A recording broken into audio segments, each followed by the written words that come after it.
Hello दोस्तों, आज की हमारी कहानी है दहेज एक लानत। बहू के पिता ने सामान तो दिया है, लेकिन एक भी चीज़ ढंग की नहीं दी। देना ही था तो हमसे पूछ लिया होता कि कैसा खरीदना है। ये देखो, इस अलमारी का रंग कितना अजीब लग रहा है। ऐसे रंग की अलमारी भी भला कोई रखता है? मुझे तो हल्के रंग की अलमारी अच्छी लगती है। और ये बेड का डिज़ाइन भी कुछ खास नहीं है।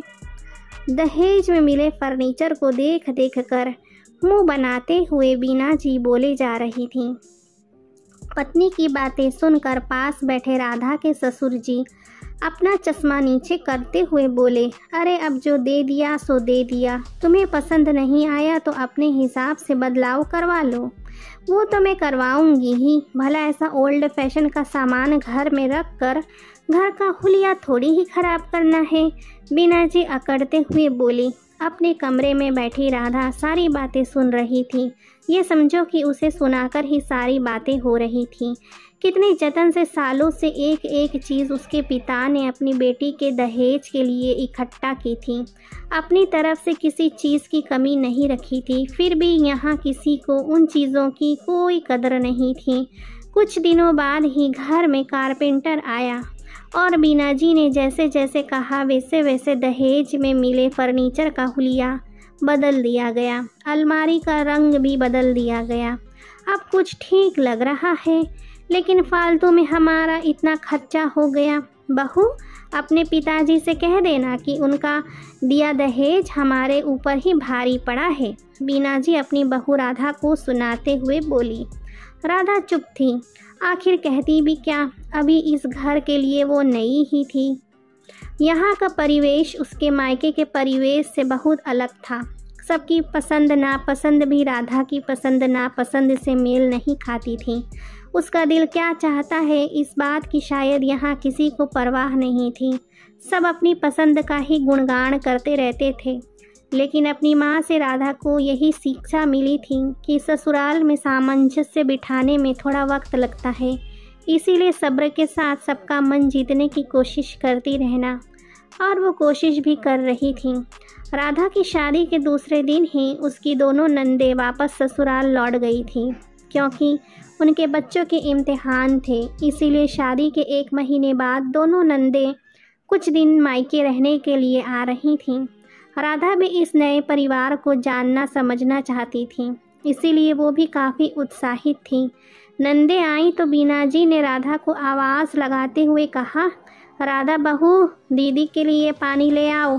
ये सुनकर छोटी नंद तपाक से बोली, मम्मी, आप लोग अभी भी भाभी को राधा ही पुकारते हो? कितना ओल्ड फैशन नाम है। सगाई के बाद ही हमने बात की थी कि भाभी का नाम बदल देंगे। क्या भाई भी भाभी को इसी नाम से बुलाता है?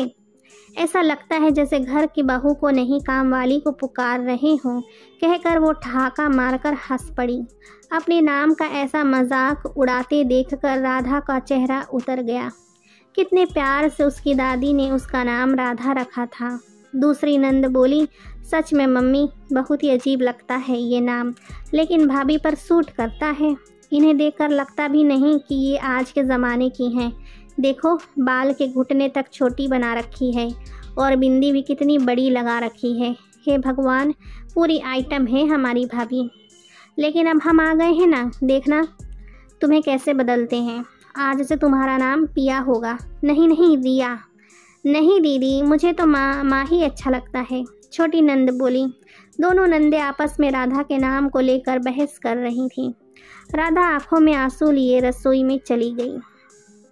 थोड़ी देर बाद बड़ी नंद राधा के पास आई और बोली, चलो भाभी, तुम्हारी ये 2 गज की चोटी कटवा कर लाते हैं। कौन रखता है आजकल इतने लंबे बाल? राधा का तो जैसे हलक ही सूख गया। ना, नहीं दीदी, मुझे बाल नहीं कटवाने। मुझे बहुत अच्छे लगते हैं मेरे बाल। देखो भाभी, अब तुम अपनी पसंद भूल जाओ। इस घर में रहना है तो हमारे हिसाब से रहना सीख लो। अकड़ते हुए बड़ी नंद बोली।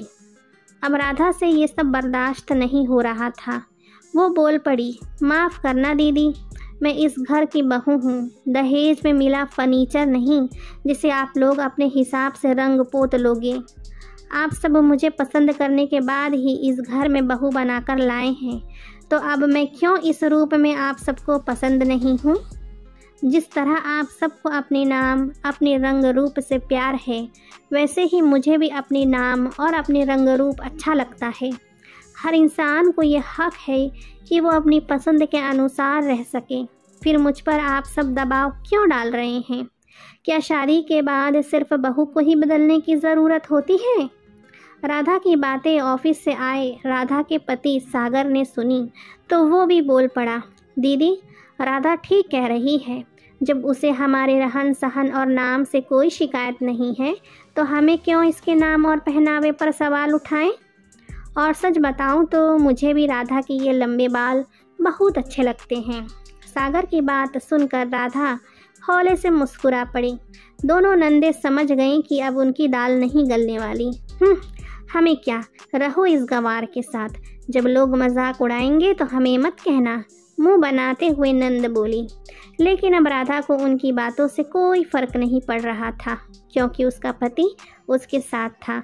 उसने अपने बालों को लपेटकर जूड़ा बनाया और रसोई में खाना बनाने में जुट गई। तो दोस्तों, कहानी आपको कैसी लगी है लाइक कमेंट करके ज़रूर बताइएगा। मेरे चैनल पर नए हो तो सब्सक्राइब करना बिल्कुल भी ना भूलना। कहानी सुनने के लिए आपका बहुत बहुत धन्यवाद।